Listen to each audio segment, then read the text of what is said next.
I think that what is challenging is building community and really building a company that supports and engages those who are performing the service and cares for them.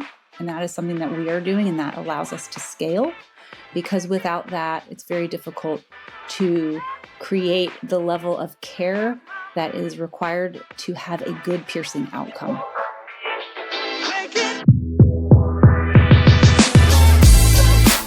You're listening to Retail Remix, your inside access to candid conversations with the people shaping retail's future. Here's your host, Alicia Esposito. All right, everyone. I am so excited to introduce today's episode because this is a brand that I have been keeping an eye on over the past year, Rowan. And we have the company's founder and CEO, Louisa Schneider, on the line with me today. I always love hearing about brands that are bringing new products and new services to market and, frankly, have really fun branding and are rethinking the way they show up in the world. I love sitting down with founders to really understand what drives them, what inspired them to start the business, and how they are going from building the brand to helping it grow and scale. Louisa was super transparent, sharing her thoughts on their particular space, which is ear piercing, what was missing in the market, how they went about getting funding and buy-in, not just from investors, but also the entire market, including consumers, and what they're bringing to the table that is so different from the shops and kiosks that we see in our typical mall experience. It is very fascinating to hear how they are investing in people, in services, and product to really bring their promise to life. Listen in, you'll see what I mean. Louisa, thank you so much for taking the time to join me today. It is great to meet you. Likewise. Thank you, Alicia, for having me. So let's start with the origin story, because anytime I have a founder on the line, I love to hear about what inspired them to start the business. So what inspired you to start Rowan to begin with? So my background is mostly finance. So I was not an entrepreneur prior to Rowan, and I had worked in investment banking and sales and trading and at a hedge fund, always in retail and consumer. So always thinking about the consumer. And when I was working at this hedge fund, I was also a new mom of a baby girl. And I was studying malls. And at the time, we were very negative on malls. We were actively shorting brick and mortar malls. And I was therefore studying the retailers that lived and breathed and paid rent to those mall REITs. And one of them stood out to me because in spite of being in some of the worst malls in America, this retailer continued to drive foot traffic, and it was a mall-based piercer. And what I realized is there wasn't really anywhere else to go. And so even though the space that retailer inhabited was less than ideal, and many of the customers who went there to get pierced said it was the only time in their life they'd ever gone to a mall, that's where they went because there simply wasn't anywhere else to go. And so I started doing a little research. My sister is an OBGYN, and she works out in Denver. And she said half of her patients end up asking her, where do I get my daughter's ears pierced when the time comes? And many of them want to do it in the hospital, and they don't do it in the hospital. And from her standpoint, the only place that she knew to send them was the mall. So I started talking to her and family and thinking about my own daughter and what I wanted her experience to be. And I knew that I wanted it to be very safe, ideally with a medical professional involved. But I also wanted it to be joyful because as a parent, and especially coming out of COVID, I think we can all appreciate we don't want to minimize those little celebrations in life because they're so important. I wanted it to not be at the pediatrician, just like another vaccine. And so I did my research, and there wasn't anything that was super safe, that prioritized safety, but also prioritized celebration. And so that really was the genesis of Rowan. I love that. So you successfully really dug right deep into the opportunity, but also the pain point in your response, which I really appreciate because it's clear that that's what the Rowan brand was built upon, that the status quo way of doing things was always leaving a little bit something to be desired. I mean, I've had my experiences going to those stores and stands to get my ears pierced. And there's always like, it feels a bit, not as personal, not as, like you said, celebratory, for lack of a better word. So I think, digging into why that model was either broken or not where it could be or should be, and outlining the business opportunity there. I mean, I would love to kind of dig a little bit deeper into that, because I think the tie-in here is that you work with licensed nurses, like they're the ones who are doing the piercing, which I think is a very distinct value add. But how do you bring in the celebration and the fun and whimsy? Because I love your branding. I think it's so beautiful and also fun, but like there is a medical component here. So how do you kind of bring these two things together to create that business opportunity that you knew was there from the beginning? Yeah, a lot of amazing points all in there together. So I'll try to unpack that amazing question. Really, I think that when we thought about brand and we thought about what Rowan would represent, for me, when I started thinking about the business, I realized in large part, men are the allocators of capital still today. Having worked in finance, there were not many women that were running hedge funds. There weren't many women at the top of financial institutions. And ultimately, men were really still driving that decision around where do we invest? And what I realized about ear piercing and the businesses that were providing this service historically is that they hadn't been reinvested in. The biggest piercing companies had actually been taken private via LBO, and they were really used for the fact that they generated tremendous amounts of cash. They were levered up with a lot of debt, but they weren't reinvested in. And my perspective was perhaps this is because it's oftentimes perceived as a girl's service. It's good enough. And that really invigorated me to want to make it better, because I very much am a feminist. I believe that women have been overlooked often in healthcare, and we deserve excellent care. And we deserve next generation level service for something that really is a medical procedure. So I think starting there, and then thinking about, to your point, how do we bring together something that is safe and medical, but also make it exhilarating and fun and joyful? And, the opportunities on the market at a tattoo parlor, for example, many of them are quite safe, but there is not great oversight. It's invigorating. It's exhilarating to get pierced. But I think just like bungee jumping or jumping out of a plane, it's more exhilarating if you know that you are going to be caught and saved. Right. It is more exhilarating and easier to jump or easier to get pierced if you know that it's safe and that the person who is performing the piercing has been trained on bloodborne pathogens and that everything is clean and sterile and they have phenomenal bedside manner. And so what we did was we sought out talent. And I'm over the moon to say that in the past year, we brought on, I think, one of the most talented brand executives in the world. Her name's Caroline DeLassa, and she was 13 years executive creative director at SoulCycle. She built the brand from 0 studios to 99 studios. And there are a lot of similarities in that model and in ours, in that the piercers at Rowan, the nurses, are the stars of the show. And at SoulCycle, you had these incredible instructors, and they were building community and they were building experience. And it was about much more than a bike in a room, because the bikes in a room had existed well before SoulCycle, but they created something much more. And that's really been Caroline's mission. And it's been a tremendous just joy to watch her come in and work closely with our nurses, meet and get to know our customers and understand who they are and why they've sought out Rowan and what Rowan means to them.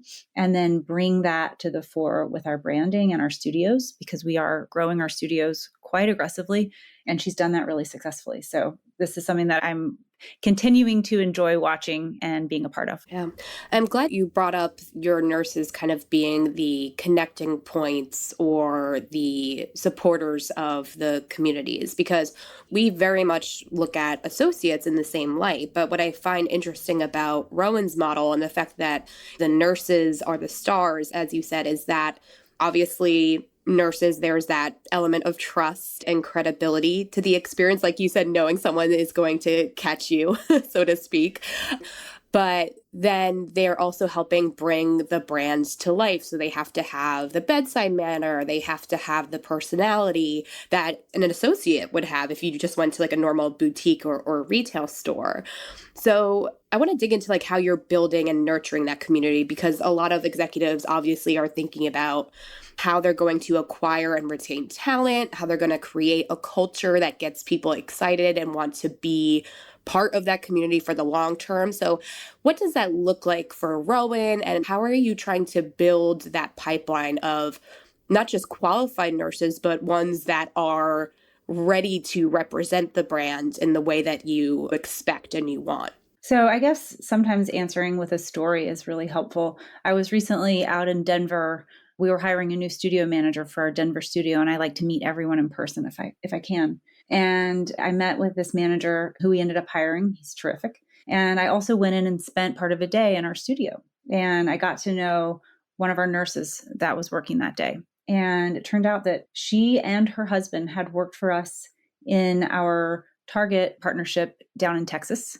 They'd worked in different Target locations where Rowan pierces, and they'd loved it so much that they had actually proactively relocated to Denver so that she could work full time in our brick and mortar standalone studio. And I wanted to know, first of all, I was thrilled, but I wanted to know what she liked so much about Rowan that made her want to literally move her family in order to be able to work with us full time. And she just talked about the joy of the experience and how this really married her wanting us to be creative and artistic, have more control over her schedule and her life, but also be a medical expert and professional and use her nurse training and kind of get out of what is a tremendously hierarchical and oftentimes negative environment in a hospital. And so I think we are doing something that is very joyful and it brings people together. People usually don't get pierced alone. They come with a friend, a family member, a group of people, and the joy is palpable and you're providing care. And piercings are sometimes done to celebrate a recovery from cancer, to celebrate moving on in life, to celebrate some milestone. And these nurses are really the stars. They're the experts. They get leaned on. Where should I get pierced? How should I get pierced? With what should I get pierced? And then how do I take care of it? And our customers know that they can come back to our studios. They can reach out to us on our nurse helpline and they will get answers to that. I have been pierced everywhere from a who pierces standpoint. And I am very, very confident that we have the most caring, most attentive piercers in our nurses in the world. We take our time, we're not rushing, and we're making sure that you are happy with the placement, with the angle, with the product, and that it's piercing with perfection. And that really helps us stand out. And I think because we're placing such an emphasis on that, the nurses really love it. And also, I think they're getting paid very, very well for what they do. Oh, that's excellent. So because Rowan is really focused on creating these moments of celebration and, in a way, expression, right? Because you could say your piercings, how many, the earrings that you use as a form of self-expression. So it seems like your target customer, quote unquote, could be pretty broad. But I mean, who exactly are you trying to reach with the brand? Or maybe you're finding that your audience is largely a certain group versus others. I mean, how does that kind of shake out for you right now? So we have said that we are piercing for all. And we've said that not proactively before we've had hundreds of thousands of customers, but after, because when I started Rowan, I was wrong. You're going to make a lot of mistakes as a founder. I made mistakes. I assumed that everyone got pierced around the age 10, 11, 12, which is when I got my ears pierced. But that wasn't the case. We have pierced 100-year-olds, 95-year-olds, 75-year-olds, a lot of babies. In some of our stores, our average age is mid-20s. In some of our average age is baby up to 10 years old. And it changes. It changes by the month sometimes. So I think what we have said is that Rowan is for the young and for the young at heart. And we want to be able to service and take care of customers that prioritize safety and that want to commemorate this and have a really joyful experience.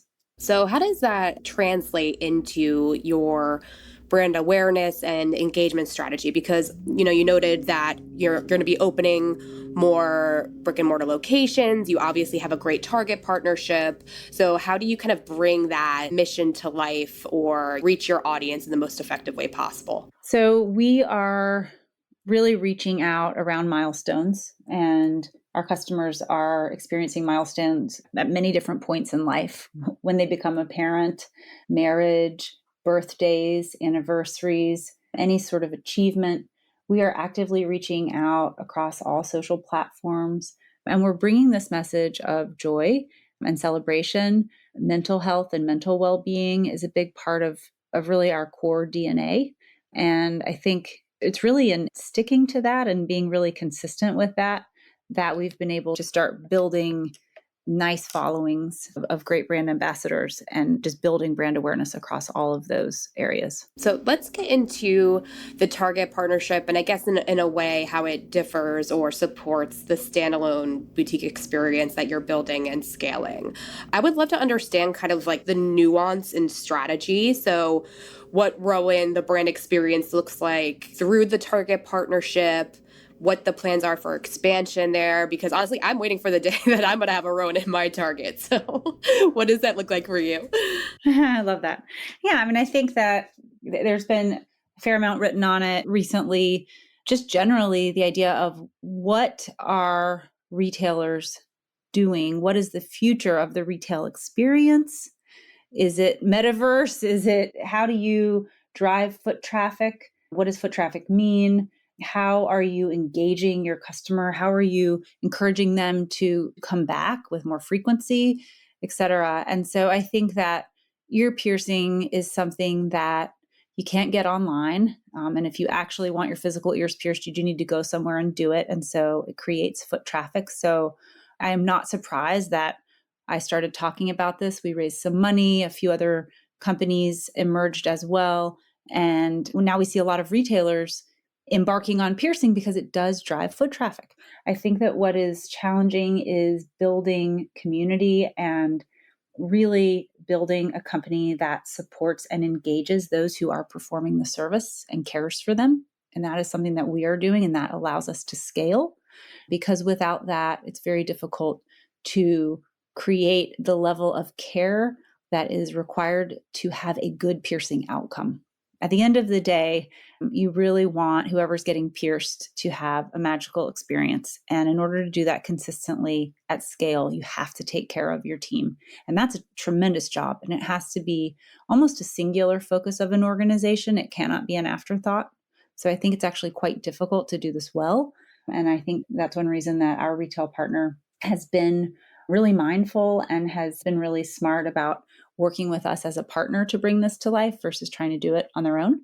And it's been for us great to have the ability to scale as quickly as it's allowed us to do and to learn. And I think what's different really is that at Target, we only pierce with an instrument, so with an earring, and we don't pierce all parts of the ear. In our studios, we pierce all parts of the ear, and we pierce both with an earring or with a hollow needle. And those are two different experiences. We've worked very closely with the leading plastic surgeon at Lenox Hill, Dr. Charles Thorne, who's really known as kind of the ear guru. He has spent decades and decades working on ears and ear reconstruction and plastic surgery. And so in thinking about how we pierce, with what we pierce, we have really leaned on his learnings. But the big difference in the two experiences is that you're either in a full Rowan store and you have this option of both needle piercing or piercing with an earring, or you are in a Rowan pop-up kiosk with an amazing nurse and you're not experiencing needle piercing, but otherwise you're having a full Rowan experience. Oh, that's great. Thank you for calling out those distinctions. And I really appreciate the emphasis on intention and care with growth because, obviously it's a vastly different space than, say, eyewear or apparel. But I feel like a lot of like D2C brands are facing this, I don't want to say reckoning, but like this moment of like, okay, we need to grow. But obviously, in the cases of rapid growth, there are issues of profitability and whether that was, scale at any cost. So I think having that intention and that thought process behind how you're growing and making sure your people are supported in that growth process is really important. So to that end, I would love to hear more about your growth goals for your standalone boutiques and really what you're bringing to that experience. So it's not just unique from, say, your partnership in Target stores, but also just from other possible competitors as well, because I'm sure there is going to be an expansion of this particular space. You even said retailers are venturing into piercings and, it's vastly different. So how does that come to life through your standalone stores? So a couple of things. We are the only company that has prioritized safety in the way that we have by partnering with medical professionals. And by no means would Rowan espouse that a nurse, because she is a nurse, is trained to pierce ears. So we do a tremendous amount of training for piercing. And in the case of needle piercing, it takes a very long time to actually get trained to do it. And we have a whole team and a whole curriculum and a whole program around it. We've worked with Association of Professional Piercers members. We've worked with needle piercers who are not nurses. We've worked with professional needle piercers who are nurses to build this curriculum and this training. But again, it takes a lot of time, and we're really proud of that. And our nurses who become trained and accredited are also quite proud of it.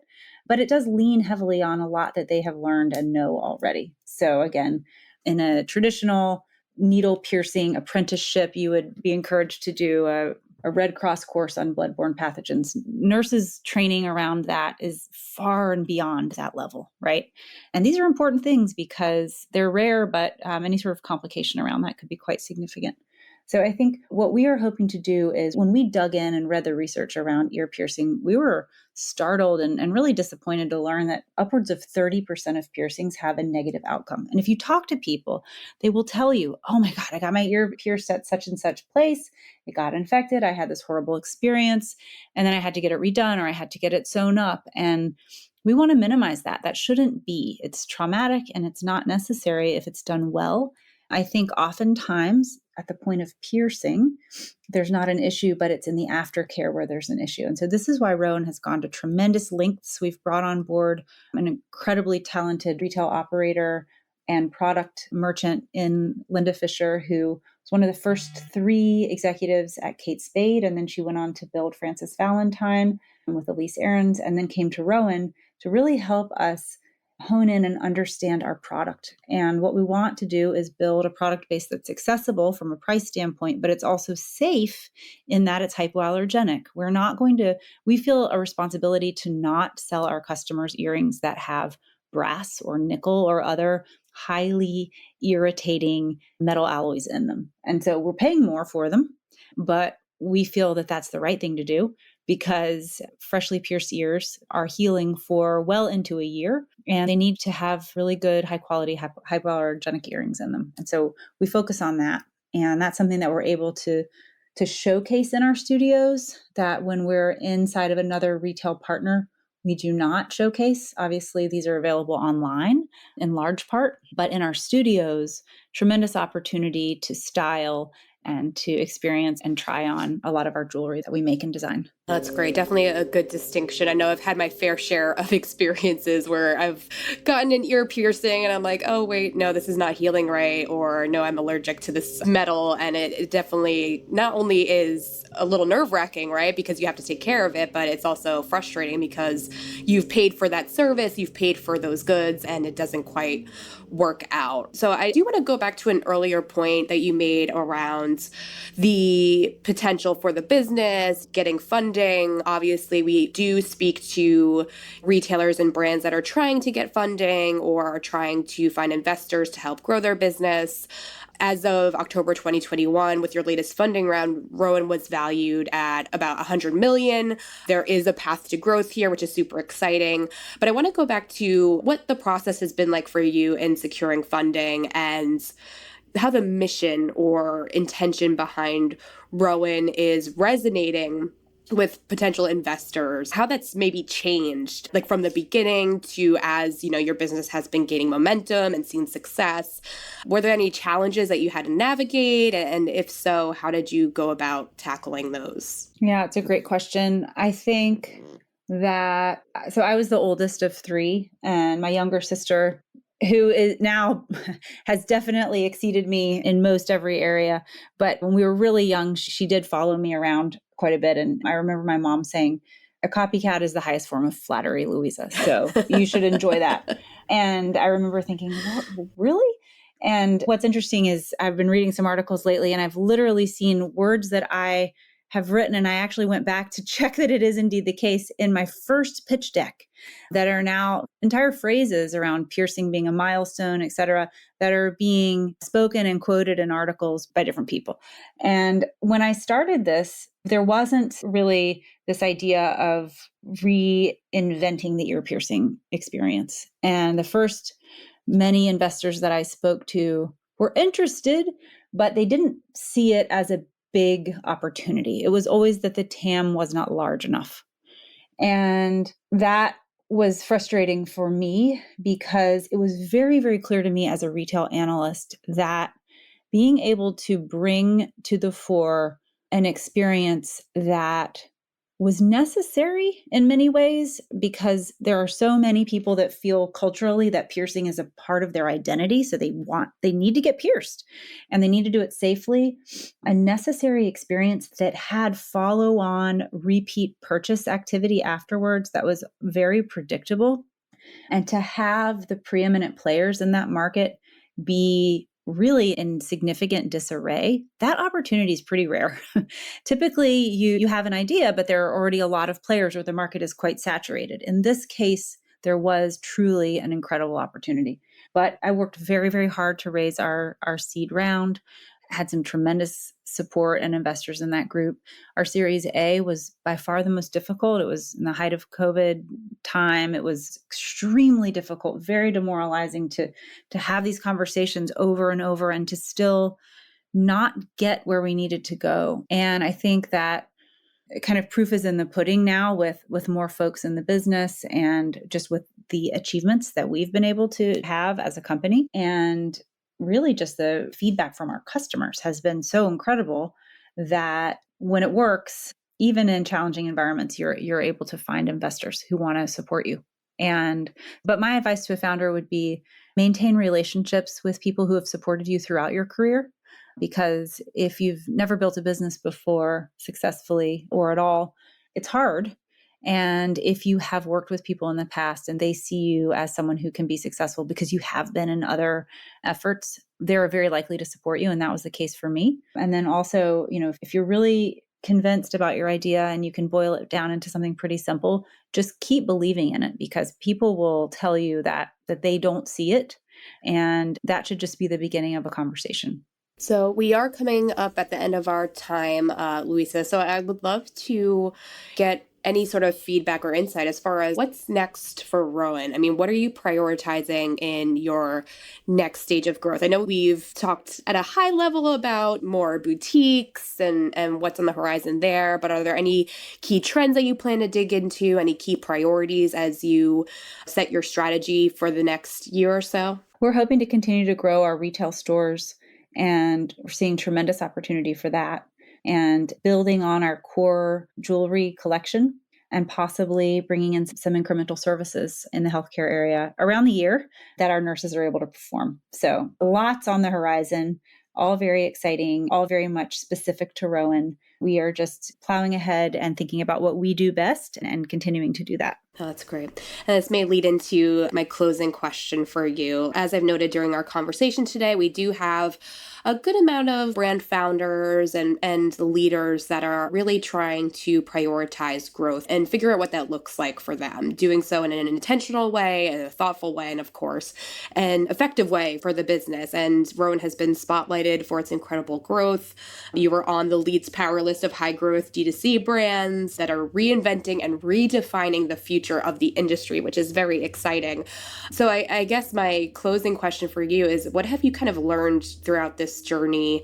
And what would be like a key takeaway or a key point of wisdom that you would maybe share with other founders and leaders that are thinking about what's next for their business, especially in this time of what many are saying is rapid reinvention and rapid change? Yeah, I think we just built a tremendous board. And on our board, we have Tracy Gardner, who ran J. Crew and is on the board of the Gap and Crocs. Mike Buffano, who's the CFO of Allbirds, and Anna Bedell, who was the COO of Beauty Counter and is now one of the most senior female executives at Pepsi. And when I met Anna and interviewed with her, she said, you've gotten to a point now, Louisa, where now your job is to empower your people to be successful. And I think that is incredible advice, because you build a team of really talented people, and your job as the founder and CEO becomes less about you, and your vision certainly needs to be infused across the organization and you need to lead, but you need to help all of those people be successful, and do that by supporting them and allowing them really to run with their ideas too. And so I think for me in the past year, that's been some of the most uplifting and helpful advice. I love that. So timely, and I think a very evergreen point, especially now as we think about bringing the brand to life and, how do you create meaning in customers' lives, not just when they're in the store or engaging with you directly, but all the time. It's definitely an interesting and critical point that I think a lot of leaders are thinking about right now. Well, Louisa, thank you again so much for taking the time out to speak with me. As I told you before we started recording, we've been keeping a close watch on the work that you are doing and the growth of Rowan. So it was a real pleasure to get the inside scoop from you. Thank you again so much for taking the time. Thank you, Alicia, for all your thoughtful questions. We really enjoyed it. And to all of you, if you have any follow-up questions for Louisa about Rowan or any of the topics that we discussed today, we would love to keep the conversation going. So drop us a line on Twitter at Our Touchpoints or on LinkedIn at Retail Touchpoints. We'll be sure to bring Louisa in and get your questions answered. But for now, if you liked our conversation, please do leave us a rating or review on your preferred podcast player. We are on Spotify, Stitcher, Apple Podcasts, frankly, anywhere else we are likely there. We would love to hear from you. But for now, that is all for today. We will see you next week, everyone. Take care. Thanks for listening to this episode of Retail Remix. Be sure to subscribe so you never miss an episode. You can find us on your favorite podcast player. Until next time, keep mixing it up.